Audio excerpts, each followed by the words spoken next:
Kita mulai tema hari ini belajar baca chart dari nol sampai paham, berseri, dan pertama kita akan bahas tentang basic analisa technical, kemudian tren dan support resistance yang sesi hari ini mudah-mudahan nggak molor.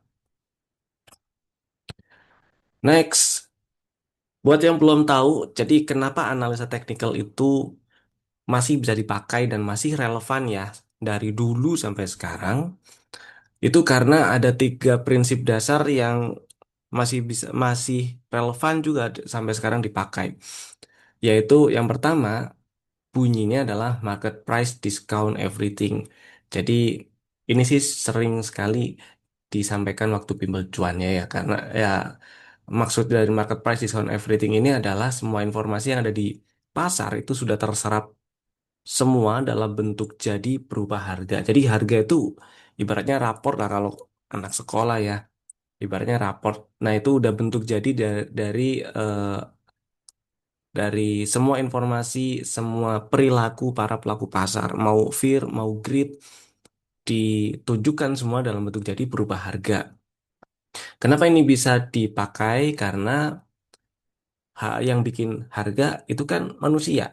Harga dibentuk oleh supply and demand yang di drive oleh fear and greed-nya manusia. Jadi si manusia ini pasti ada trigger untuk melakukan sesuatu kan gitu ya. Hmm. Oke, yang kedua, prinsip yang kedua adalah price move in trend. Jadi ya balik lagi sama seperti yang pertama tadi karena yang harga yang kita baca itu adalah hasil respon dari si manusia itu tadi. Dan kalau kita eh, lihat harga saham yang mungkin ada yang ngelihat, wah ini kok kayaknya acak ya. Padahal itu sebenarnya nggak acak. Harga itu bergerak menurut kecenderungan yang sedang terjadi dalam periode waktu tertentu. Dan kecenderungan itu bisa diidentifikasi, bisa dikenali, dan bisa kita perkirakan. Dan yang ketiga adalah history tend to repeat itself. Maksudnya adalah karena harga itu tadi adalah hasil reaksi dari manusia, maka dari fear and greed itu ya. Dan fear and greed itu cenderung berulangnya. Misal, ada sesuatu yang terjadi kayak sekarang nih, krisis global, fear-nya market merespon yang sama dengan fear yang terjadi waktu krisis-krisis sebelumnya. Meskipun trigger detailnya itu beda gitu ya, tapi respon market intinya adalah fear itu sama. Kalau fear harganya kayak gimana itu sama. Kalau fear kan kecenderungannya harga turun, nah kayak gitunya sama gitu. Jadi bukan maksudnya history time to repeat itself itu bulan April tanggal 27 nanti tahun kemarin 2025 harga 100 sekarang harga juga 100 enggak. Tapi yang berulang itu adalah perilaku manusia yang ditimbulkan oleh fear and greed-nya gitu ya. Dan perilaku itu di harga juga kebentuk selain dari tren, kemudian fear and greed itu ya juga muncul ditampilkan dalam chart nanti misalnya selain dari tren bisa juga di price actionnya dan chart patternnya. Jadi pola-pola harga itu adalah bentuk dari respon bentuk dari fear and greed yang ditunjukkan oleh si pelaku pasar. Ya, nah kemudian langsung aja ke beberapa jenis grafik harga. Sebenarnya grafik harga itu ada banyak macamnya, tapi yang umum itu ada tiga. Nah, yang umum ada tiga, yaitu line chart, bar chart, dan candlestick. Line chart itu bentukannya mudah-mudahan kelihatan ya. Bentukannya itu kayak garis, ya garis aja gitu. Nah, gini, kayak garis zigzag-zigzag garis gitu aja.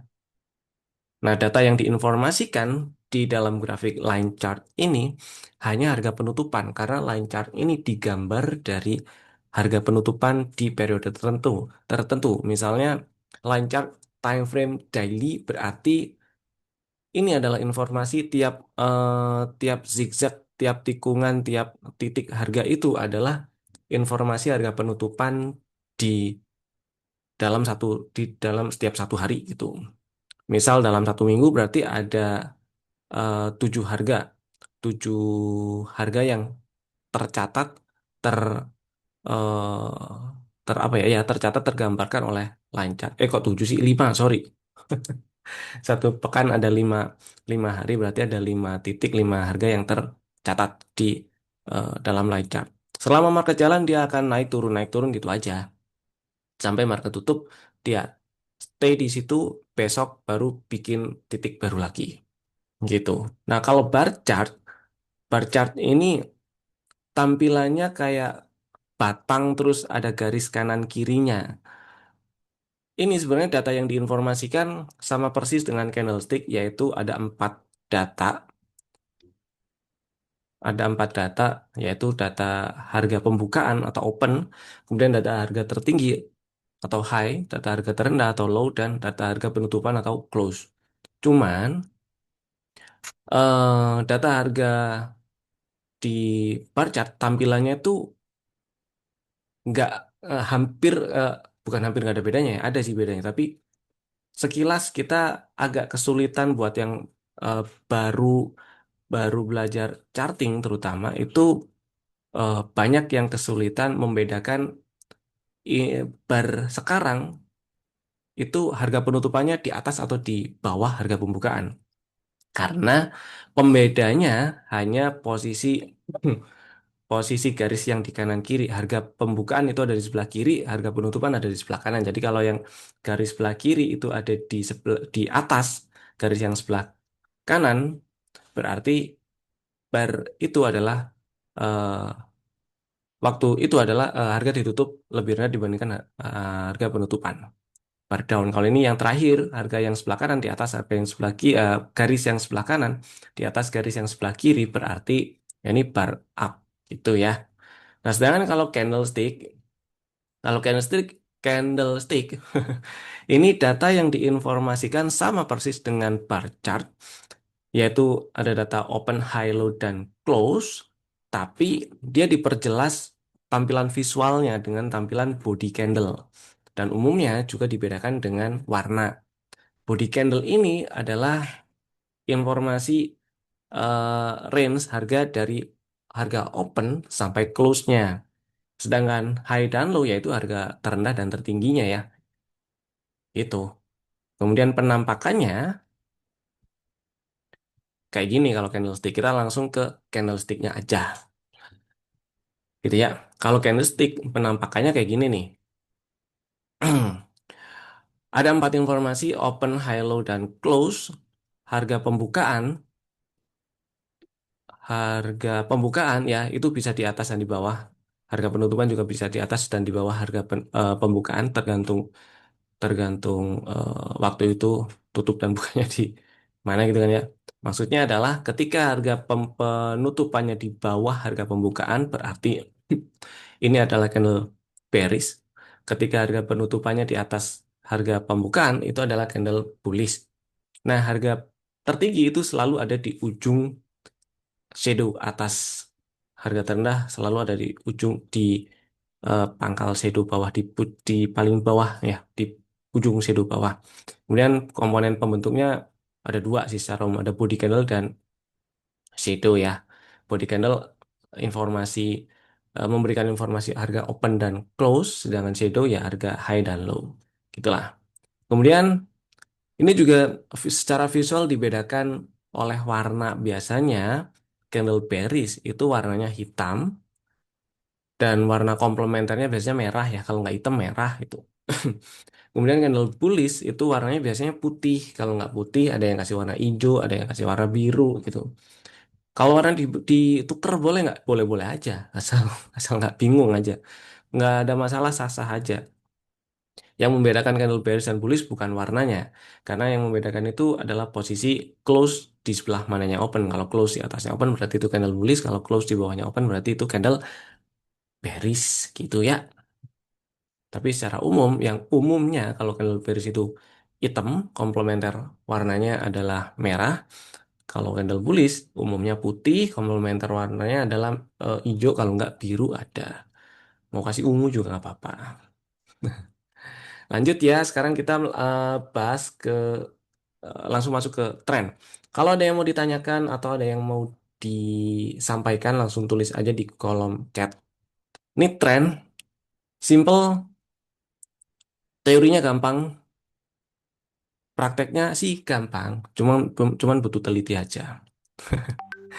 Tren secara kalau kita lihat arah harganya ada tiga ya. Tren yaitu tren kan kalau dari arti bahasa kecenderungan tuh. Nah, kecenderungan arah harga itu juga ada tiga.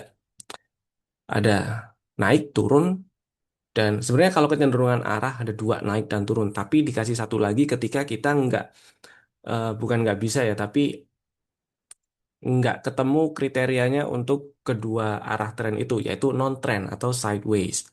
Nah, sideways ini adalah kondisi yang paling susah di market, paling susah cuan, paling susah cari cuannya, paling banyak kegoceknya biasanya di waktu sideways atau non-trend. Di tren yang lagi naik atau uptrend, itu harga akan cenderung membentuk high atau peak dan low atau trough yang lebih tinggi dari sebelumnya.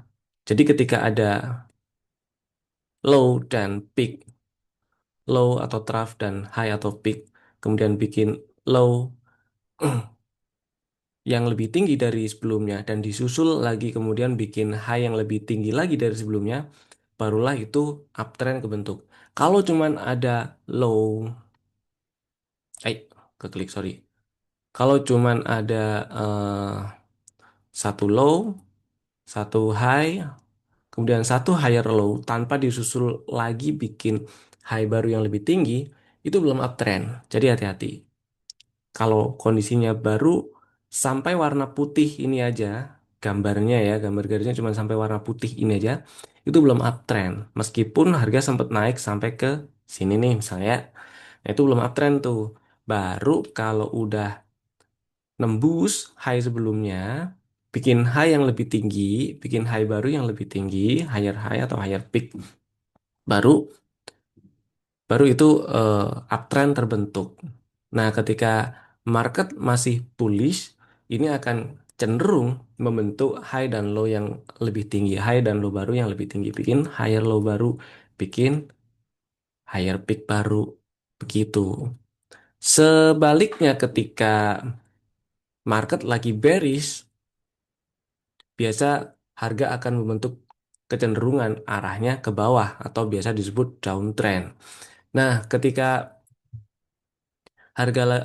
market lagi bearish, itu harga akan cenderung membentuk puncak lembah, kemudian ada puncak yang lebih rendah dan disusul lagi ada lembah yang lebih rendah lagi atau low yang lebih rendah lagi dibandingkan sebelumnya. Jadi ada high, low, kemudian bikin lower high nih. Kok bikin lower high ya gitu ya. Tapi kalau ternyata dia cuman sampai bikin lower high doang, nggak lanjut bikin lower low gitu ya. Misalnya harga cuma sampai sini nih, belum bisa dikatakan bearish, bisa jadi sideways, bisa jadi habis ini nih dia kan naik kayak gini kan, terus bikin zigzag kayak gini lagi, gini-gini, terus turun. Nah itu bisa aja. Yang jelas ketika harga sudah membentuk low baru yang lebih rendah dibanding sebelumnya, barulah itu downtrend terbentuk. Itulah. Dan ketika market lagi bearish, harga akan cenderung membentuk low dan high dan low baru yang lebih rendah dibanding sebelumnya. Kayak gini terus saja sampai ada eh, perilaku yang berubah gitu ya.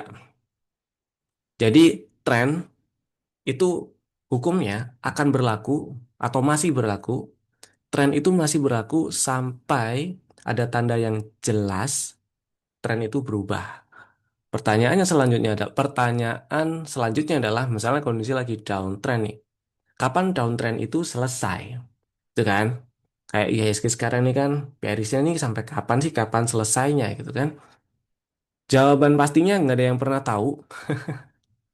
Tapi kalau dari perilaku di market, kita bisa cari tahu, kita bisa lihat ketika market lagi bearish nih ya, harga membentuk low dan high yang lebih rendah berturut-turut dari sebelumnya, ini kan bikin lower high, lower low, lower high, lower low kayak gini ya. Harga arah kecenderungan arah arah kecenderungan arah harga cenderung ke bawah, kecenderungan arah harga ke bawah. Nah, itulah. Kemudian harga naik, kemudian turun lagi dan naik lagi misalnya kayak gitu ya. Kan tadi dibilang tuh, kalau cuman bikin ada low dan high doang, nggak bikin higher high, itu kan nggak uptrend. Nah, di sini kasusnya dia ada low nih, ini ada high, ya. Terus ini ada lower, sorry, higher low, udah higher low.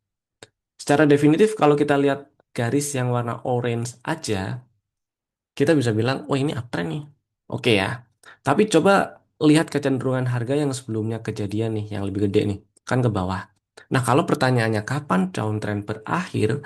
Downtrend ini berakhir setelah lower high terakhirnya itu ditembus. Jadi kalau cuman dia naik sampai ke garis orange ini doang ya, nggak sampai nge-break out level atau area last lower high-nya atau lower high terakhirnya, downtrend-nya belum bisa dibilang berakhir. Mungkin ada tanda-tanda perubahan tren, tapi mungkin sideways dulu, gitu ya. Kemudian lanjut downtrend, bisa jadi kan setelah nyampe sini, harga lanjut ke bawah, bikin low baru yang lebih rendah, lanjut lagi tuh downtrend-nya, kan kayak gitu. Nah, begitu juga dengan si uptrend. Ketika uptrend, kapan uptrend itu selesai? Ketika higher low terakhirnya itu di breakdown, ditembus bablas ke bawah. Jadilah uptrendnya selesai dan tren berubah. Jadi misalnya ada uptrend, kemudian harga ada zigzag lower high lower low. Kalau kita lihat secara definitif, ini ada high, ini low, ini lower high, kemudian dia bikin lower low. Bisa kita bilang ini downtrend kebentuk. Benar sih, downtrend kebentuk. Tapi coba perhatiin tren yang lebih gede lagi tuh. Apakah strukturnya, nah ini ngomongin struktur nih kalau kayak gini. Apakah strukturnya masih utuh atau udah dirusak? Ketika struktur uptrendnya masih utuh, bisa jadi di sini dia membal, bisa jadi juga, ya, bisa jadi juga dia membalnya sampai nge-breakout high sebelumnya dan lanjut uptrend. Gitu ya. Baru ketika si harga lanjut turun, breakdown ke bawah higher low terakhirnya, inilah tanda kalau uptrendnya selesai. Gitu. Kita praktek tipis-tipis ya. Kita praktek tipis-tipis dulu. Hmm, trading view.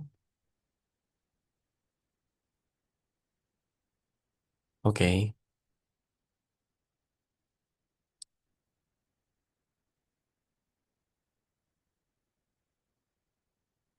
Nah, sini. Ada coretan. Kita praktek dulu nih. Misal kebuka chart harga apa nih? Antam ya. Kita gambar aja dari sinilah. Dari, ya, gini lah ya. Dari nah, gini lah biar nggak terlalu panjang. Kita mau latihan identifikasi tren. Itu kan. Nah, sebenarnya ada jalan jalan ninja cepet identifikasi tren pakai alat bantu indikator. Tapi di sini saya saya pengen nyampaikan kalau kita penting lihat strukturnya juga. Nah, di sini kalau kita lihat ini si saham Antam ya. Sekilas terlihat kecenderungan arah harga ini naik. Coba kita lihat kalau misalnya biar nggak terlalu panjang segini aja nih. dari bulan November tahun lalu sampai sekarang gitu ya. Kita hitung, ingat uptrend, uptrend itu kebentuk kalau ada higher high dan higher low, oke ya. Dan kita pakai candlestick. Jadi lihat tiap per satu candlenya untuk nge, nge apa namanya? Untuk cari tahu strukturnya, perhatiin per satu candlenya. Dari bawah sini nih kan, ini low-nya di sini nih kan. Pertama tandain dulu dah low dan peak-nya. Low di sini, peak di atas. Apa namanya?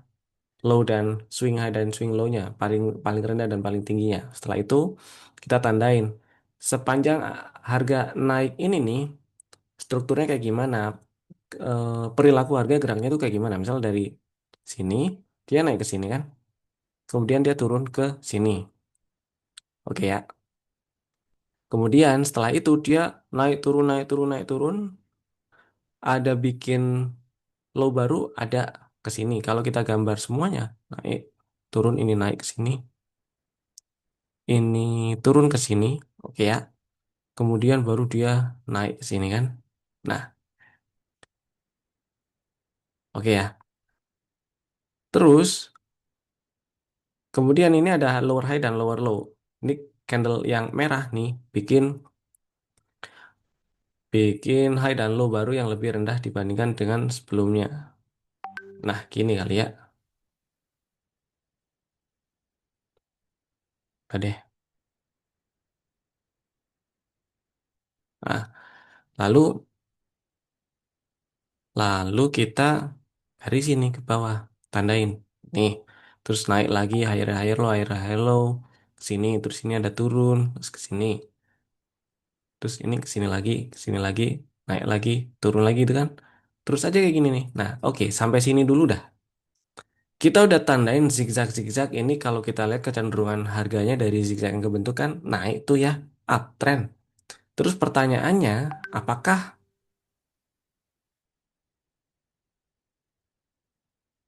misal harga baru baru turun segini gitu ya. Ini udah naik, kemudian harga turun terkoreksi, terus muncul pertanyaan, apakah uptrend ini sudah selesai? Udah selesai belum? Boleh tulis di kolom komen ya. Ini kan zigzag naik turun naik turun naik turun naik turun kayak bikin anak tangga naik kan. Nah, kemudian higher low terakhirnya kan di sini nih. Higher low terakhirnya belum ditembus nih. Berarti udah selesai apa belum? Uptrendnya. Selama selama nih higher low terakhirnya belum ditembus, kita bisa bilang uptrendnya belum selesai. Betul, masih lanjut. Tapi ternyata lah ini nembus. Meskipun cuma shadow, nggak apa-apa kita hitung aja. Ini nembus nih. Kemudian harga zigzagnya kita sambung ke bawah sini kan berarti ya. Nah, kalau udah kayak gini kita bisa ambil kesimpulan, oh, uptrendnya selesai nih. Kalau uptrendnya selesai, apa yang bisa terjadi? Yang memungkinkan terjadi adalah trennya berubah jadi apa? Bisa jadi sideways atau mungkin bisa langsung bikin downtrend. Gitu ya. Karena tren itu kan bisa berubah ya. Uptrend nggak seterusnya selamanya sampai kiamat uptrend juga. Bisa berubah. Berubahnya itu juga nggak selalu dari yang uptrend langsung berubah jadi downtrend ataupun sebaliknya. Tapi eh, bisa juga mulai melalui fase sideways dan dari uptrend kemudian misal berubah jadi sideways itu juga bisa jadi perubahan selanjutnya adalah lanjut uptrend lagi. Uptrend, non-trend, kemudian uptrend lagi tuh bisa ada yang kayak gitu. Recording bisa ditonton ulang di link apa? Oh, di YouTube Cuan Community di youtube.com/cuan community gitu. Gitu ya. Nah, tapi yang jelas yang perlu kita catat dulu atau apa ya atau tanamkan dulu adalah ketika uptrendnya selesai, pertama trennya memungkinkan berubah, kemungkinan berubah, dan yang kedua ada potensi koreksi lebih dalam. Lebih dalamnya dari mana? Dari titik higher low terakhir ini yang ditembus, gitu ya. Kemudian kita lihat apa yang terjadi, ternyata emang bener sih. Dalam kasus ini memang bener koreksinya lebih dalam, gitu ya. Dan dia turunnya sampai sini, oke. Lanjut masih bikin higher higher low, oke. Bikin low baru lah, bikin low baru lagi nggak nih? Masih enggak. Oke kayak gini ya. Kalau cuman ada low dan high, ini kan uptrendnya udah selesai ya. Anggap aja udah selesai. Terus kita mau tandain nih, ini turunnya nih, turunnya mau lanjut bikin downtrend atau bikin sideways doang. Kalau cuman kayak gini ada high dan low doang setelah setelah mengkonfirm uptrendnya selesai misalnya kayak gitu ya. Tapi baru ketemu atau baru kebentuk low dan high doang atau kita bisa tambahin satu lagi lah ini higher low gitu ya. Sorry, lower high gitu ya. Baru low low sorry high low dan lower high. Belum ada lower low nih. Jadi belum ada harga yang nembus ke bawah titik low terakhir yang terbentuk nih di trend yang baru. Artinya, belum ada downtrend. Kita bisa anggap aja ini sideways. Nah, range sideways-nya di mana? Sideways atau non-trend itu kalau yang bingung, itu ya ketika nggak ada higher high dan higher low yang kebentuk. Gitu ya. Atau nggak ada lower high dan lower low baru yang kebentuk. Pokoknya selain syarat uptrend dan downtrend kepenuhi, berarti itu sideways. Kalau syarat uptrend dan downtrendnya nggak terpenuhi, itu bisa sideways. Oh, zigzag ini ya, bisa pakai indikator zigzag atau enggak? Bisa sebenarnya, tapi indikator zigzag itu kan ada periodnya yang kita bisa atur ya. Nah, ini lebih ke mata sih. Ini lebih ke mata tujuannya pertama biar kita tahu strukturnya. Waktu waktu harga naik ini si market itu ngapain dia ngebentuk apa aja gitu kan. Yang membentuk harga naik itu apa aja sampai bisa harga dari 2.800 misalnya terus naik sampai 4.970 gitu. Itu ya. Yang kedua, sebenarnya kalau ini zigzag yang kebentuk di bawah sini nih. Ini kan dia setelah turun dia nggak membentuk high baru terus turun lagi bikin low baru kan. Cuman nggak turun ke bawah low yang lebih rendah ini nih yang titik awal kita mulai kan di sini nih. Berarti garis yang saya ganti warnanya jadi orange. Garis yang saya kasih tanda orange ini, selama harga bergerak zigzag di dalam sini nih, nah di kotak hijau ini,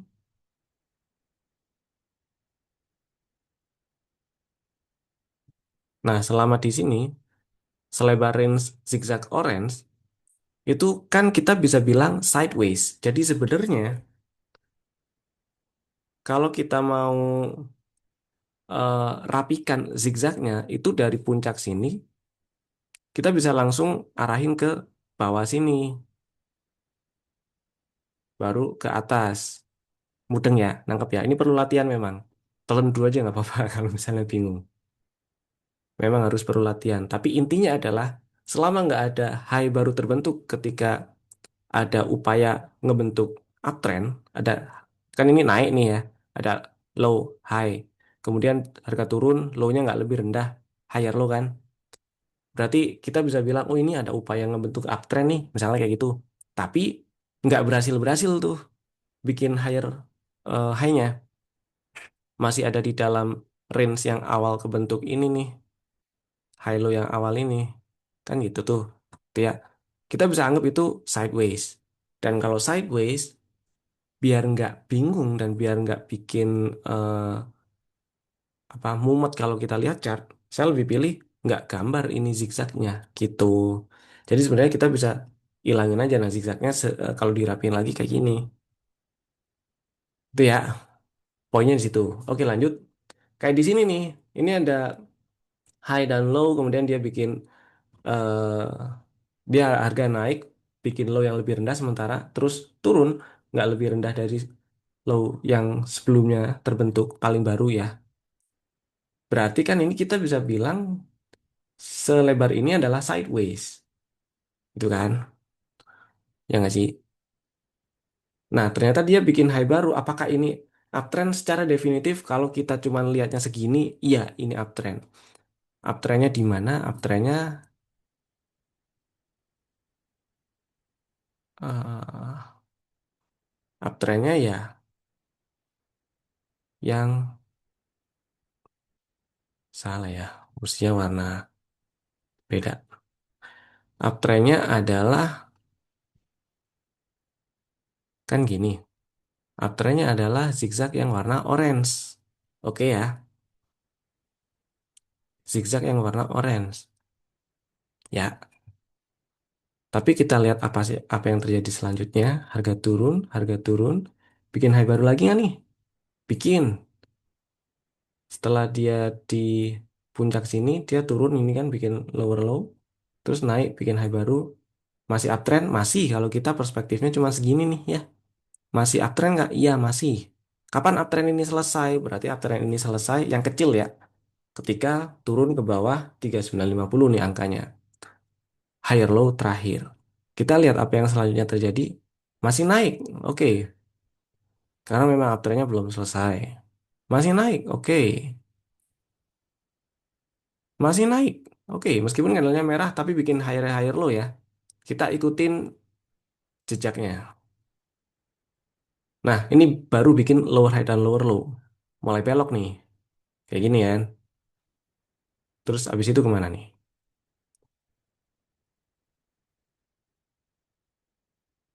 Oke. Turun. Oke, lower high lower low ya. Yang ngebentuk ya. Candle baru turun. Tren naiknya atau uptrendnya udah selesai belum? Belum. Kapan selesainya? Ya ini. Higher low terakhirnya masih di sini nih. Baru kalau breakdown 3950 uptrendnya selesai. Kita lihat lagi masih lower high lower low. Masih kita bisa anggap koreksi dari uptrend segini ini ya, tapi ya. Oke, bikin high baru lagi.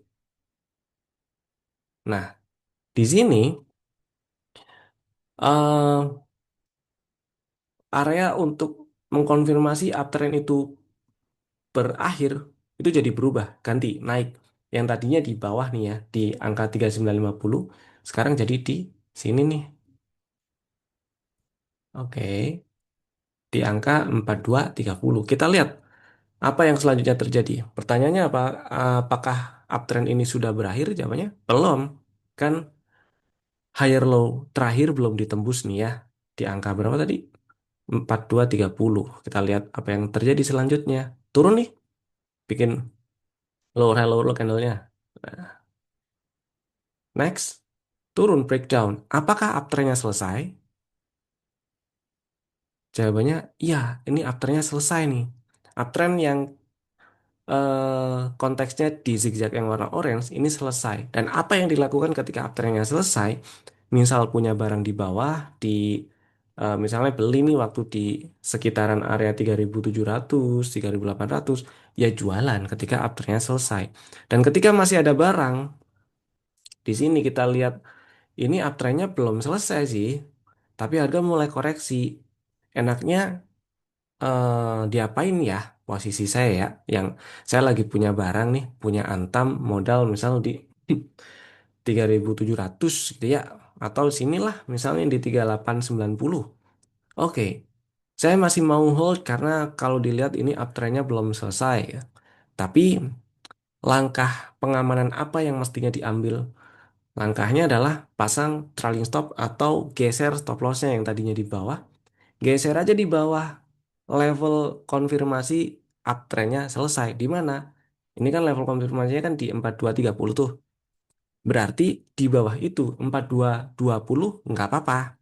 Jadi pasang garis apa namanya? Pasang garis trailing stop atau kok pasang garis sih? Pasang angka trailing stop atau update stop lossnya pasang di 4220. Jadi ketika harga ambrol kayak gini, kejualnya di 4220 atau kasih toleransi ke 4200 gitu ya. Nggak hilang terlalu banyak juga. Begitu cara kita ngerespon kelakuan dari si market. Ngerespon, kita lihat trennya kayak gimana, apa yang terjadi, dan antisipasi apa yang dilakukan. Itu ya, dong ya, mudeng ya. Udah udah mulai nangkep cara cara ngelihat struktur dari trennya ya, cara ngelihat trennya ya. Nah, kita lihat apa yang terjadi selanjutnya nih. Oke, candle-nya ada di dalam body candle, sorry, candle yang baru kebentuk nih, ada di dalam range candle yang sebelumnya kan. Ini namanya inside bar. Oke, alhamdulillah kalau mulai terbayang. Sip. Nah, kalau inside bar kayak gini, nggak ada zigzag. Diingat ya, kalau inside bar itu nggak menghasilkan zigzag. Jadi ini adalah representatif sideways di time frame yang paling, kok time frame sih ya, di perspektif yang paling kecil, di waktu yang paling kecil ini kan, kalau kita lihat eh, dari tadi kita coba menelusuri struktur yang membentuk si tren, kita kan lihat per candlenya ya. Candle bikin lower high lower low itu adalah representasi downtrend eh, di anggap aja time frame lah ya, yang paling kecil di waktu yang paling singkat gitulah. Per satu candle bikin lower high lower low, bikin lower high lower low, berarti downtrend. Berarti kalau kita dan kalau kita bukan berarti ya, dan kalau ketemu candle yang nyelip di dalam range candle sebelumnya, itu namanya inside bar, dan itu nggak menghasilkan tren. Artinya sekarang ini yang terjadi adalah ini lagi non trend, bisa dibilang kayak gitu. Selanjutnya kayak gimana? Ya kita lihat aja nextnya harga lolos apa namanya, keluar kemana nih dari range candle yang sebelumnya. Range candle sebelumnya ini saya kasih yang kotak hijau ini ya. Kalau breakdown kotak hijau ke bawah berarti ini zigzagnya lanjut ke bawah. Kalau ini ke atas berarti titik low-nya di sini kemudian belok ke atas. Gitu ya, kita lihat nih ke bawah nih. Nah berarti ini zigzagnya lanjut aja ini. Nggak ada zigzag yang kebentuk. Maksudnya nggak ada zigzag kebentuk itu bukan kayak gini zigzagnya ya, tapi langsung turun ke bawah, langsung ke sini. Kalau timeline yang paling mewakili di berapa, oh per menit per jam, oke.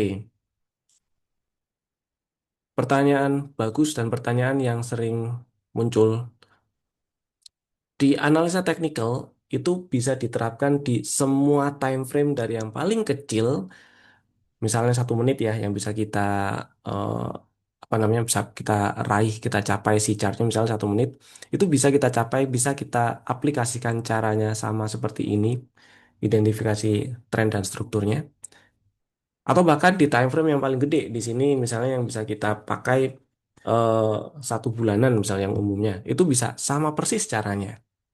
Tapi pertanyaannya adalah kita mau transaksi, mau trading yang seperti apa? Yang seperti apa itu maksudnya mau yang nge-swing lama banget, position position trading gitu misalnya, atau yang tradingnya nge-swing nggak terlalu lama lah gitu ya. Nah kalau nggak terlalu lama, nggak perlu pakai time frame yang terlalu gede juga. Perlu pakai time frame yang gede untuk ngelihat big picture-nya, ngelihat helicopter view.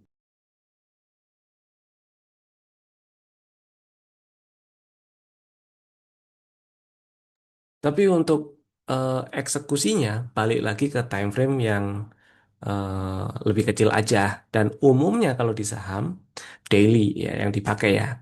Time frame lebih kecil hourly sampai 1 menit bisa nggak? Bisa, dengan catatan candlenya itu cukup clear, jelas terbaca zigzag kok zigzagnya sih?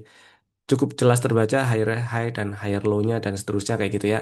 Kayak gini kan jelas nih kebaca nih ini candle bikin high dan low yang lebih tinggi dari sebelumnya.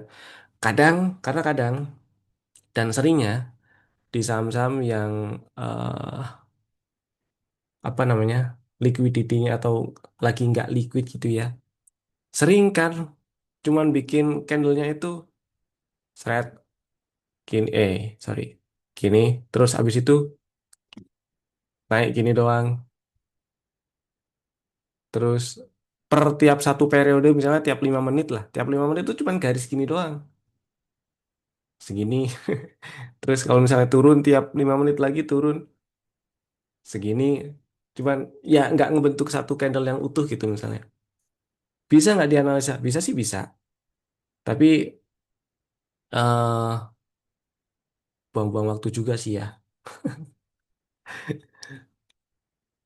Prinsipnya adalah konsepnya kalau kita analisa pakai analisa teknikal, kita ketemu ketemu situasi yang ruwet nih, nggak clear gitu ya, tinggalin boleh. Sementara gitu dulu.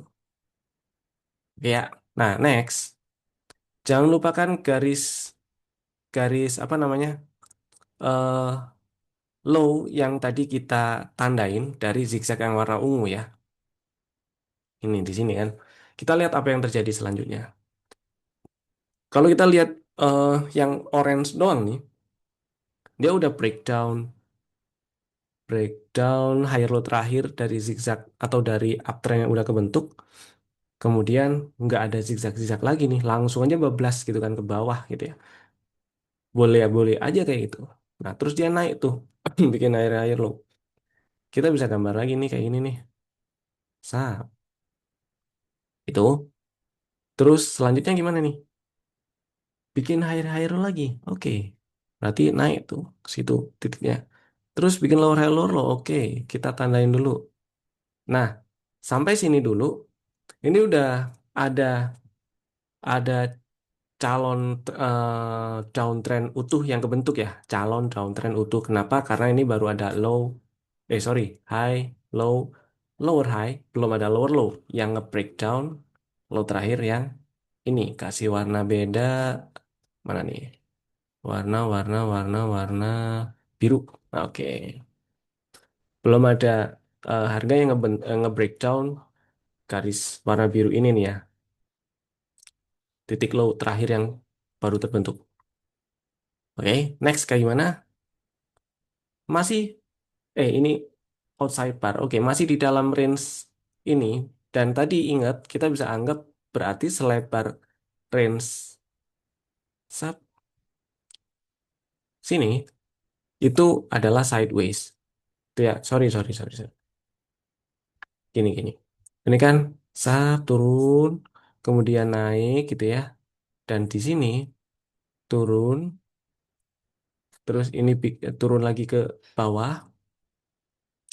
Belum ada lower low baru gitu kan. Belum ada lower low baru. Kita bisa anggap berarti bisa jadi sideways nih segini. Iya, bener. Bisa jadi sideways segitu. Itu yang pertama. Yang kedua, atau jangan-jangan sidewaysnya cuma segini nih. Hijau yang lebih gelap ya. Bisa jadi juga. Bisa. Karena bisa jadi juga ini harga nanti larinya nggak lanjut ke bawah, tapi nge-breakout gini kan. Jadi ada uptrend baru yang kebentuk kan. Meskipun uptrendnya ini lebih kecil lagi dibandingkan dengan tren yang zigzag kita tandain zigzag warna oranye. Ya. Nah, kita lihat nih selanjutnya apa yang terjadi. Turun nih, breakdown, oke. Turun breakdown, berarti memang dia lanjut downtrend. Ya, terus apa yang terjadi? Naik, tutut. Nah, nih, ke sini lagi. Kita bisa kita bisa nggak bilang segini ini calon sideways gitu ya? Boleh-boleh aja karena ya memang baru ada eh, high dan low dan belum ada lower low baru kan, baru ada high low lower high, belum ada lower low baru yang bentuk. Nah, ini nembus nih buntutnya, nggak apa-apa, yang kita hitung memang high dan low-nya, jadi udah ada downtrend baru yang kebentuk. Lower high lower low lagi, turun lagi, dan perhatiin ini juga sekaligus mulai dari yang eh, satu dua tiga tiga candle sebelumnya itu juga sudah nembus ke bawah garis yang merah ya. Garis merah ini adalah titik low dari zigzag, titik low terakhir dari zigzag yang warna ungu, artinya tren yang lebih gede. Dan kita bisa sambung lagi zigzagnya dari bawah sini ke sini, terus ke sini nih. Nah, kita kasih warna ungu. Nah, kebayang nggak? Di sini ada tren kecil, kemudian ada tren yang lebih gede.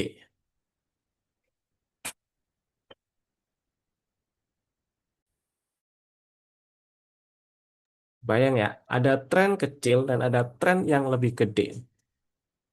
Tren yang lebih gede atau zigzag yang warna ungu ini itu nggak akan ada kalau nggak ada tren yang lebih kecil, gitu kan? Dan tren yang lebih gede ini terbentuk juga dari tren-tren yang kecil ini, gitu. Jadi pernah dengar istilah di dalam tren ada tren? Nah, konsepnya kayak gini nih. Jadi di dalam satu perjalanan harga naik itu ada struktur yang membentuknya. Dan di dalam satu perjalanan harga turun juga ada struktur yang membentuknya. Itu ya. Pertanyaan berarti timing untuk mulai entry di mana dan TP di mana? Oh, ini belum bahas strategi entry exit. Ini masih eh, tren, identifikasi tren dan strukturnya gitu. Support resisten aja belum kita bahas. Minimal kan perlu cari tempat ya untuk entry exitnya ya, perlu cari area harga. Nah, itu setidaknya butuh support resisten untuk kita cari di mana area-area yang enak untuk enter. Oke, kalau saya nangkapnya sideways trennya predictable dan bisa lebih safe karena polanya kapan entry dan kapan TP bisa diulang-ulang. Saya setuju dan saya gini, iya dan enggak, itulah, iya dan enggak. Oke, sideways memang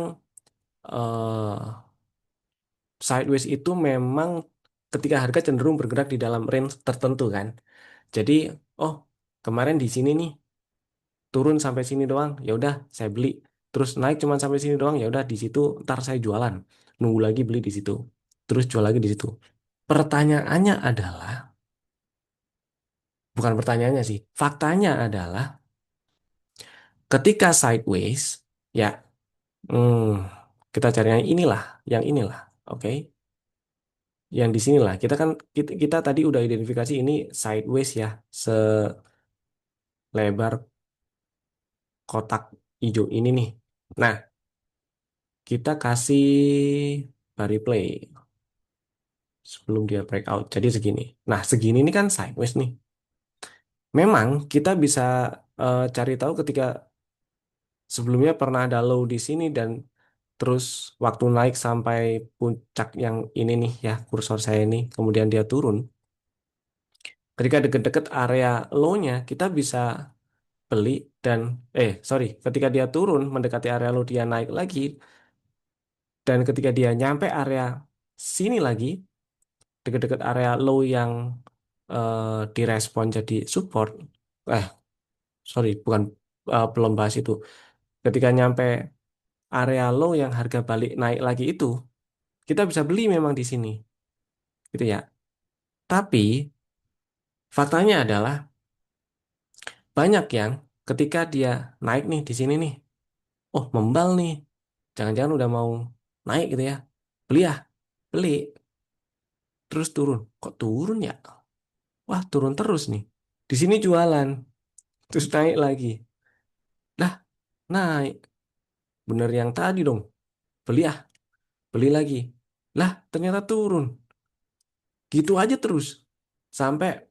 putus asa akhirnya breakout dan bener naik fakta yang sering terjadi kayak gitu soalnya dikocok-kocok aja terus meskipun sebenarnya kalau lagi sideways kita bisa manfaatkan area ini ya beli di dekat-dekat area kapan harga di mana harga mantul ya. Ini kan di sini harga mantul. Misal kita nah di sini nih harga mantul di sini nih. Ya kita incer misalnya nih ya di sini di berapa 2910 2900-an gitu. Ya ketika harga turun sampai sini beli jualannya di mana? Nggak perlu sampai incer titik paling atas juga kapan harga di sini berbalik turun itu bisa ditandain. Misalnya di sini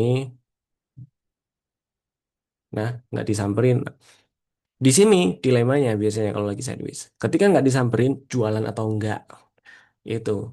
Ketika nggak dijual, harga balik lagi. Kalau dijual di sini, cuman misalnya anggap aja PEP doang gitu ya.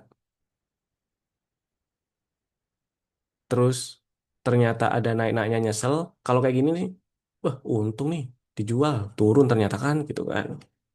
Ya habis itu naik, habis naik. Lah, naik. Karena FOMO misal biasanya sih ya, biasanya rawan nih, rawan memang.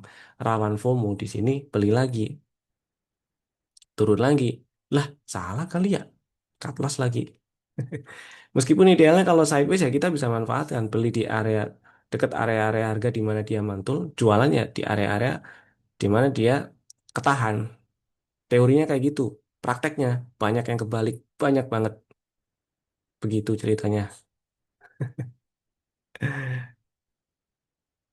Justru ketika uptrend, bahkan kalau kita salah posisi pun beli di posisi ini ya, harga kan turun tuh.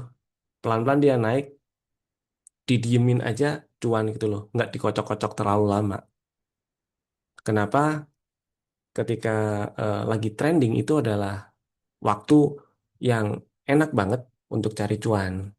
Karena ya gampang, ibaratnya orang bilang beli merem cuan, atau ada ungkapan bilang beli waktu merah, jual pas hijau. Itu bisa kejadian pas sideways. Waktu harga ada di dalam range, ada di dalam suatu range yang nggak terlalu lebar. Ketika harganya merah, beli, terus naik, hijau dijual. Atau juga pas waktu trending, waktu uptrend, pas merah berarti koreksi, kita beli. Didiemin nggak lama, naik selama uptrendnya belum selesai. Gitu ya. Nanti ketika udah ada tambahan pembahasan atau materi support resisten, kita bisa cari tahu lagi tuh untuk memperkecil resiko-resikonya dan memperbesar win rate-nya atau memperbesar peluang menangnya. Kan kita kemarin udah bahas tuh, kita memutuskan nyemplung market, kita memutuskan beli suatu saham apapun itu, nyampe situ dulu, probabilitasnya itu 50-50 antara profit atau loss, benar kan? Untuk memperkecil atau untuk memperkecil hilang duitnya di probabilitas yang 50-50 itu, kita bisa terapkan money management dan risk reward ratio. Jadi ya, misal kita mau incer targetnya itu minimal 2 kali dari resikonya dan seterusnya kayak gitu. Tapi belum tentu win rate-nya bagus. Untuk memperbesar win rate, kita baru cari area-area di mana yang biasanya itu harga mantul. Area-area di mana yang kita bisa apa namanya? Kita bisa atau efektif lah taruh order beli tuh minimal kayak gitu untuk meningkatkan win rate, dan ketika win rate naik kemudian risk reward rasionya bagus, porto growth-nya bagus juga. Kan gitu ya. Teorinya gitu. Dipraktekinya silahkan silakan dievaluasi masing-masing. Oke, lanjut. Dan seterusnya kayak gitu nih. Ini bikin lower low.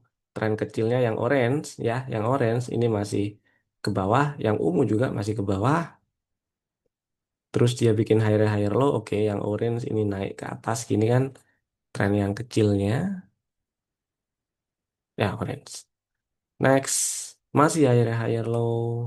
Nah, downtrend kecilnya, downtrend yang orange ini kan belum selesai nih, ya kan? Selesainya kapan? Ya ketika naik ke atas swing lower high terakhir. Di mana? Ini angkanya 3.900. Berarti selama nggak nembus ke atas 3.900, downtrendnya masih belum selesai dan masih ada kemungkinan lanjut ke bawah lagi.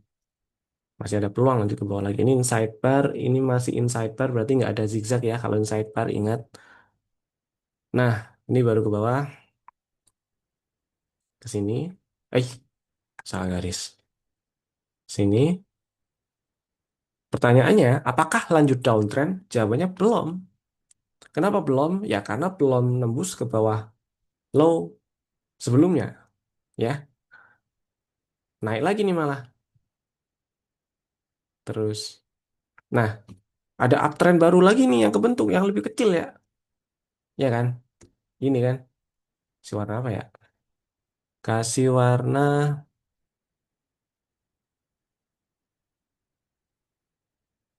segini nih. Ini kita kasih warna biru, merah kali, merah ya. Mudah-mudahan kelihatan. Enggak ya? Kelihatan deh. Oke. Ini ada uptrend kecil lagi nih yang kebentuk. Ya, uptrend ini batal kalau turun ke bawah low. Nah, sini kan berapa? 3450. Kita lihat apa yang terjadi selanjutnya. Inside bar, inside bar masih naik nembus high yang lower high yang warna orange ya. Artinya tren yang downtrend yang di orange ini itu selesai. Jadi kalau kita simpulkan ya dari nah, berarti ke sini nih. Ini yang orange. Orange itu ini. Jadi dari sini kita bisa lihat ini juga merah yang sini. Merahnya juga ke sini. Kita bisa lihat di dalam tren itu ada tren. Jadi kalau kita kalau pernah dengar ada tren mayor, tren apa namanya intermediate dan tren tren minor atau tren jangka pendek, kira-kira kira-kira kita cari tahu strukturnya ini kayak gini nih. Kebayang ya? Jadi di dalam tren yang kecil pun itu ada struktur yang ngebentuknya. Bisa ada tren yang kebentuk tuh di situ tuh. Gitu maksudnya. Ya, tapi biasanya dan enaknya sih kalau cuman range-nya segini, ya nggak perlu repot-repot digambar zigzagnya juga. Maksudnya nggak perlu ditandain ini ada uptrend nih.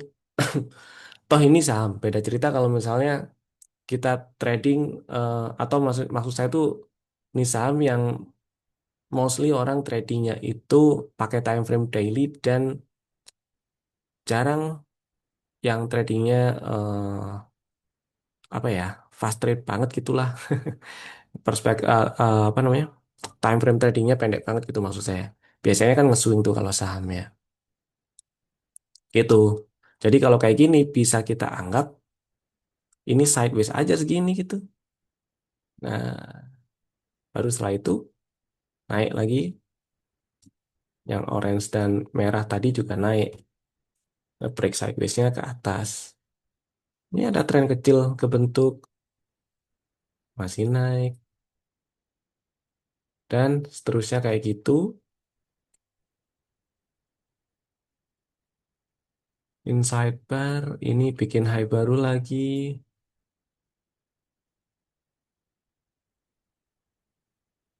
Ini bikin lower low, oke.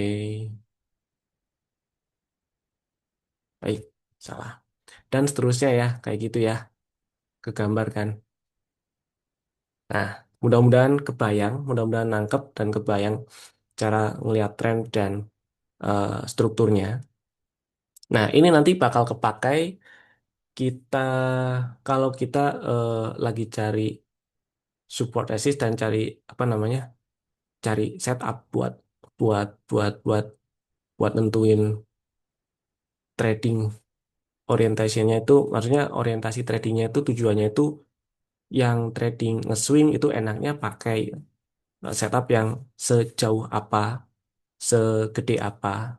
Itu penting nih, lihat strukturnya gitu. Kalau istilah false break up atau breakdown, ciri-cirinya apa? Sering kejebak. Oke, kita sekarang mulai masuk ke support resisten ya. Udah jam 10 aja nih. Lanjut. Kita mulai masuk ke support resisten. Support resisten itu ya singkat atau gambaran gambaran gamblangnya ya di mana area di mana harga itu berhenti dan atau berbalik, ya kan? Kalau nggak ada support atau resisten, ya harga itu nggak berhenti atau bahkan balik arah, gitu ya. Kalau kita lihat dari sisi bahasa misalnya, dari sisi bahasa kita buka Google Translate dulu. Maksud saya kenapa kok perlu lihat Google Translate ini loh. kita cari support ya. Kita cari kata support tuh maksudnya dari kata bahasanya support itu dari beberapa arti ini yang ya opini pribadi saya yang paling yang cocok untuk kita pakai adalah ya pendukung, kemudian sokongan gitu ya. Kenapa? Karena kalau kita lihat di sini nih, setiap kali harga turun, ketemu support, dia naik. Seolah-olah di sini ada yang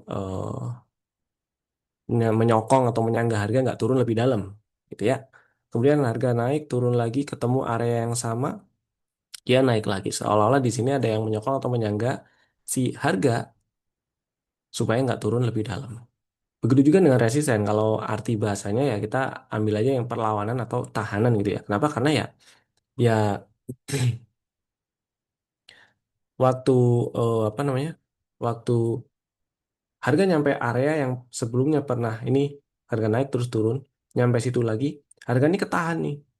Ada yang ngelawan ketika nyampe sini, sehingga harga ketahan, ada tahanan harga ketahan dan nggak naik lebih tinggi lagi. Ini turun, naik, nyampe situ lagi, ketahan lagi, turun lagi. Nah, kurang lebih kayak gitu tuh.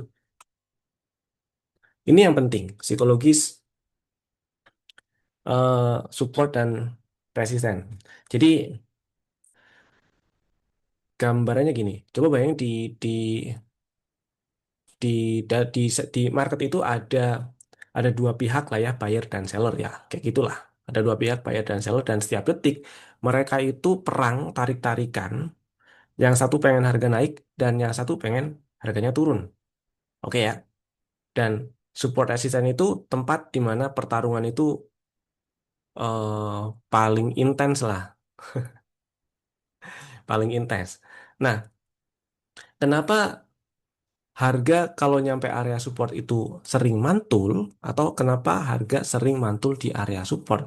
Sebenarnya sih apa yang terjadi, apa yang ada di pikiran para pelaku pasar dan sebenarnya support atau garis-garis support yang digambar oleh para chartis itu ya, analis-analis teknikalis itu bukan suatu garis sakti, tapi di situ itu adalah area-area ya yang kita yang udah di apa ya orang area di mana banyak orang berpikir sorry area di mana banyak orang berpikir hal yang sama. Misal kayak gini, ada yang si buyer tuh ketika ngelihat harga turun nyampe support di otak dia mikir ini harga udah murah nih, beli ah gitu kan. Ya, kalau misalnya kita lagi cari barang atau pengen beli saham saham inceran kita tuh turun jauh gitu ya. Terus nyampe di satu area harga yang dimana kemarin atau periode waktu sebelumnya itu harga pernah berbalik di situ ketika turun sampai level tersebut atau area tersebut harga balik naik. Nah, nyampe situ lagi kan kita lagi incer si saham itu tuh. Kita sebagai buyer ngelihat ini udah murah nih, beli ah, gitu kan? Ya nggak? Nah, ketika ada seorang seller konteksnya sih ini kalau di saham nggak bisa ya short sell itu kalau kita retail saham sih susah. Tapi poinnya adalah bagi seorang seller ini harga udah turun jauh nih, mending profit taking atau cover buy, itu kan. Kemudian ada trader yang nyangkut, yang short sell. Ini bisa berlaku juga di apa namanya futures gold gitu misalnya nyangkut gitu ya. Atau di saham luar yang bisa nge-short sell gitu di retail di Indonesia kan masih belum tuh IHSG masih belum bisa nge-short sell nyangkut setelah setelah dia nge-short harganya naik gitu kan terus ternyata balik lagi tuh ke harga yang atau area harga nggak terlalu jauh dari dia nge-short jadi ada pikiran balik lagi nih akhirnya ke harga gua nih ya udah dah beli gitu atau cover buy gitu kan. Ada beberapa, ini sih salah satu atau secuil contoh atau gambaran gampangnya ya, apa yang dipikirin pelaku pasar. Jadinya, ini motif motif orang-orang ini misalnya ada ini dari tiga macam orang ini kan dari tiga orang yang berbeda gitu ya. Motif ketiga orang ini kan beda-beda nih, tapi tujuannya sama, pengen beli gitu kan. Entah apapun motifnya. Karena itu membuat demand-nya meningkat. Oke ya. Dan ketika demand meningkat dan di satu sisi eh, apa namanya si supply-nya kalah, maksudnya demand-nya meningkat, para pelaku pasar nggak mau lagi beli atau antri di harga yang murah, atau mereka lebih berani beli di harga yang lebih mahal dibandingkan yang sekarang baru aja terjadi, maka ya disitulah harga mantul terus gitu. Ya, kebayang ya. Dan kenapa kalau misalnya harga nyampe resisten itu sering kita lihat ketahan gitu ya, nggak sanggup naik lebih tinggi atau bahkan malah balik arah. Karena di sana tuh di area-area resisten itu psikologinya tinggal kebalikannya aja sih dari yang tadi. Orang-orang mulai takut, fear-nya mulai muncul. Yang belum masuk atau yang pengen beli si buyer nih bilang, beli nggak ya? Udah nyampe atas nih, kemarin nyampe harga sekian atau area harga segini, harga balik arah turun. Enggak, ah, ntar nyangkut lagi. Nggak beli deh, takut, takut nyangkut gitu ya. Kemudian si seller tuh, dia udah punya barang modal bawah. Dia mikir, dan naik tinggi nih, cuan nih, bawa cuan. Ya udahlah, lagian juga harga udah di area segini, kemarin nyampe segini juga nggak lama balik arah, jualan ah, gitu. Terus ada lagi tuh si nyangkut, punya modal atas, habis beli di bawah turun, kemudian harga balik lagi ke situ, ke area harga-harga belinya, ya ada lebih-lebih dikit kali ya, gitu ya. Ada yang lebihin, terus, nah mumpung balik nih, terus juga kemarin-kemarin di area harga segini, turun, ya udahlah, jual aja daripada ntar nyangkut lagi, gitu. Ketiga orang ini motifnya beda-beda, tapi sama-sama nggak pengen beli. Yang punya barang sama-sama pengen jualan, atau jangan-jangan kalau bisa nge-short sell, itu sellernya malah si buyer yang tadi takut beli malah berubah jadi pengen jualan, pengen nge-short sell gitu ya. Yang membuat akhirnya supply meningkat. Begitu ceritanya ya. Dan seperti biasa, resisten yang kalau kemudian di breakout, ya umumnya akan berubah jadi support ya. Sebaliknya, support yang nantinya di breakdown itu juga umumnya berubah jadi resisten. Kok kepayak? Ini kenapa maksudnya? Jadi kenapa support resisten itu bisa di breakout atau di breakdown? Di breakout dan di breakdown bisa ditembus gitu lah ya. Sebenarnya apa yang terjadi?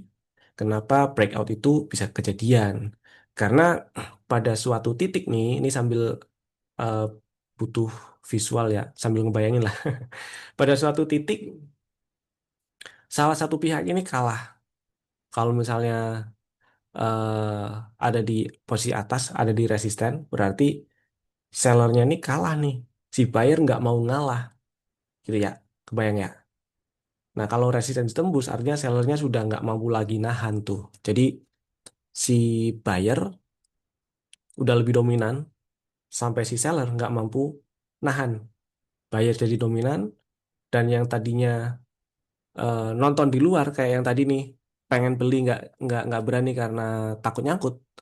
Karena resistennya udah di breakout kan dia nonton nih di pinggir, nonton nih nonton balik arah nggak nih atau tembus. Nah, ketika udah tembus, si sellernya nggak mampu nahan, buyernya jadi dominan, dia ikut masuk tuh, gitu. Dia ikut masuk dan ternyata naik-naik terus kan, naik-naik terus, naik-naik terus, lah naik terus nih. Yang tadinya yang di pinggir nggak berani masuk, masih belum berani masuk, FOMO-nya muncul, ya nggak? FOMO-nya muncul, ikutan tuh masuk. Jadilah makin kenceng naiknya. Kurang lebih kayak gitulah ya, gambaran umumnya. Tapi meskipun memang nggak sesimpel itu juga. Nah itu biasanya kalau di teori teknikalnya bisa disebut partisipasi publik. Jadi retail udah pada sepakat nih, oke, resisten udah ditembus dan sepakat mau mau ngincer area-area resisten yang lebih tinggi lagi, misalnya kayak gitu. Ya, nah ini kan tadi yang ditanyain kenapa sering kena fake out, kena tipu. Ya emang ini sih apa namanya, butuh butuh latihan sih kalau kalau kalau apa ya, kalau di prakteknya teorinya sih gampang, pakai banget lagi gampang banget. Tapi prakteknya butuh latihan karena setiap case itu nggak akan selalu sama persis, tapi secara psikologis itu sama. Psikologis marketnya sama. Maksudnya adalah ketika kita ngelihat harga lagi breakout, kelihatan breakout gitu ya, mestinya kita jangan langsung entry. Karena ya belum tentu itu breakout beneran. Gitu kan. Kadang cuma jebakan doang kan. Karena ya emang si tanda kutip smart money itu tahulah kelakuan retail trader tuh kayak gimana. Apalagi khususnya ini stop loss. Di mana orang-orang sering taruh stop loss tuh mereka mereka mereka juga sering tahu. Kok sering tahu sih? Mereka juga tahu kelakuan para retail kalau misalnya, wih ini nembus ini banyak nih kayaknya yang cut loss nih. Ya udahlah, tembusin dikit aja atau bentar doang, ntar balik lagi itu. Jadi kadang cuma jebakan. Nah, makanya breakout itu harus ada kekuatannya, harus tegas, harus diikuti volume ya. Breakout yang oke itu idealnya diikuti volume yang gede juga. Gitu sih. Teorinya sih gampang segitu doang, tapi prakteknya banyak yang kejebak karena FOMO misal ngelihat wah ini resisten ditembus nih, takut ketinggalan, takut nggak dapet harga harga yang rendah, takut nanti kalau beli harganya terlalu tinggi, jadi langsung aja beli. Padahal belum tentu ketika harga itu nembus suatu resisten dia berhasil bertahan di situ. Gitu ya. Itu. Nah, untuk identifikasi area support resistennya, kita lanjut bimbel cuan selanjutnya. Jadi sekarang nah, sampai ke kurang lebih kita bisa baca tren, identifikasi strukturnya, dan tahu pentingnya support resisten itu kalau misalnya di breakdown kenapa kita harus cut loss, misal ada barang atau exit gitu ya. Kalau resisten di breakout dan dites lagi, itu kenapa kita bisa tuh beli di situ karena resisten yang di breakout itu bisa jadi support, umumnya kayak gitu. Gitu ya. Ada pertanyaan lain yang atau udah unek-unek lain yang eh, mau disampaikan? Berarti kalau false breakdown itu ya I'm broker lagi. Mana ya? Sini kali ya tadi ya. Oh ini. Berarti kalau false breakdown itu yang kayak gini tadi kan, kayak gini, ini ini ditembus nih, tapi besoknya naik gitu kan? Ya karena nembusnya nggak pakai body candle misalnya kayak gitu. Dia nembusnya cuma shadow doang. Atau pas nge-breakoutnya itu volumenya kecil.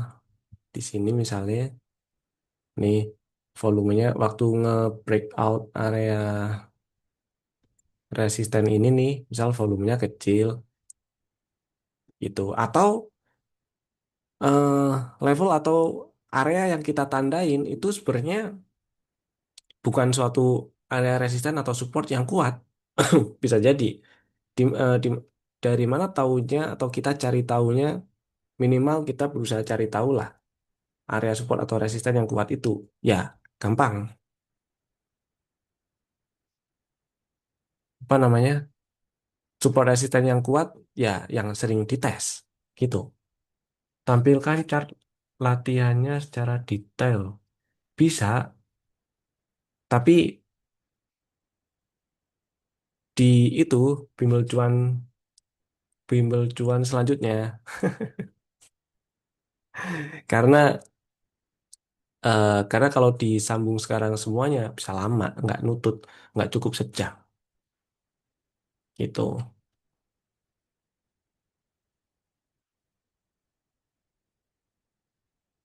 Hubungan MACD, volume dan tren. Hubungan MACD itu indikator, volume juga indikator, dan tren. Hubungannya, ya ini tools analisa teknikal bisa ngebantu baca tren. MACD itu trend following indikator. Meskipun di situ juga ada momentum indikatornya. Terus tren, oh ya, sorry tadi saya pas ngejelasin tren ada yang miss dikit. Tren yang bagus itu diikuti volume.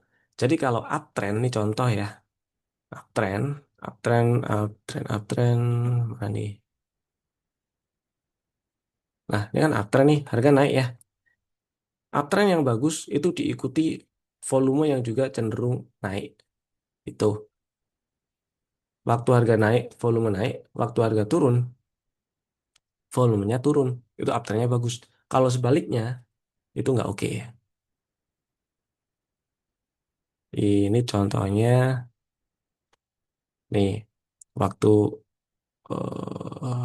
apa lah, harga naik nih, volume naik kan, terus harga turun kan, volumenya turun nih, ya kan? Harga naik lagi, volumenya naik segini, volumenya pelan-pelan naik, gitu kan? Terus harga turun, volumenya kempes, sebenarnya oke, tapi masalahnya ketika kita ngelihat di sini ada uptrend yang udah selesai, masa iya kita punya barang modal di bawah nih, masih mau dikekepin aja, nggak TP entah TP sebagian gitu. Sedangkan kita tujuan belinya cuma buat trading, misalnya kayak gitu ya, gitu loh.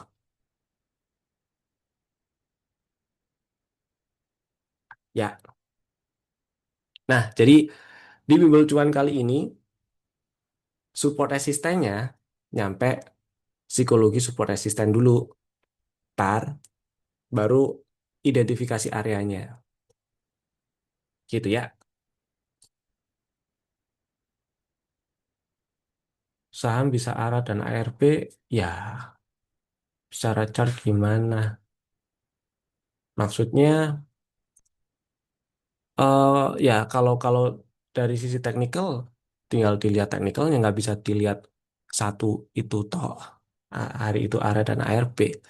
Tapi kalau misalnya sebelumnya itu cenderung uptrend, kemudian ARA, ada satu hari yang ARA, ya udah jadi satu bagian dari uptrendnya itu aja. Kalau besok ada koreksi, ya udah berarti ada.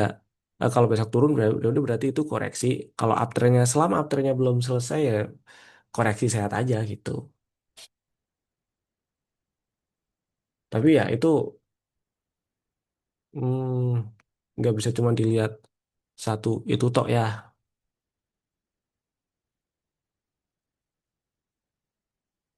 RSI perlu diperhatikan. Itu masuk ke indikator mau nanti sih bahasnya. Nggak RSI itu kan momentum indikator. Momentum indikator itu ya tujuannya buat bantu baca momentum di dalam satu tren. Ada banyak momentum indikator, nggak cuma RSI, stokastik ada. Di dalam MACD juga ada momentum indikatornya. Terus ada Awesome Oscillator. Ada apa lagi ya? Mendadak lupa, itulah. Nah, masing-masing indikator itu punya eh punya satu, bukan satu sih, punya sesuatu sendiri yang jadi kekhasan dia, dan tiap orang bisa beda nyamannya pakai indikator apa. Tapi umumnya si momentum indikator ya buat cari tahu si momentum dari tren itu udah melemah atau enggak. Misalnya kalau RSI atau stokastik atau bahkan histogramnya di MACD itu ketika udah ada divergence muncul berarti tren yang udah kebentuk sebelumnya itu ada pelemahan. Itu misal ya, misal seperti itu. Terus buat cari tahu kalau momentum indikator yang osilator itu buat cari tahu overbought dan oversold. Tuh, yang osilator ya kayak RSI, stokastik itu bisa untuk identifikasi overflow dan oversold. Kalau MACD nggak bisa cari overflow oversold. MACD ketika ngecross garis MACD-nya ya, bukan. Kalau garis MACD dan sinyalnya ngecross itu momentum, bagian dari momentum indikatornya. Biasanya histogramnya tuh kalau golden cross si MACD dan sinyalnya itu si histogramnya baru ngecross juga dari bawah nol ke atas nol. Tapi kalau MACD-nya ngecross nol dari bawah nol naik ke atas nol, itu bukan si tren harga berubah jadi uptrend ya, hati-hati. Tapi eh, ada indikasi trennya berubah, tren sebelumnya berubah. Itu. Bacanya itu, maksudnya itu penjelasannya itu kan kalau si tren following indikator itu kan MACD itu indikator. Inilah ya, bonus lah. Volume usaha juga lah ini. MACD, MACD itu indikator. Nah, kapan-kapan kita kalau udah masuk ke materi, salah lagi. Kalau udah masuk ke materi indikator technical analysis, kita bahas tuh MACD. Gini kayak MACD itu indikator.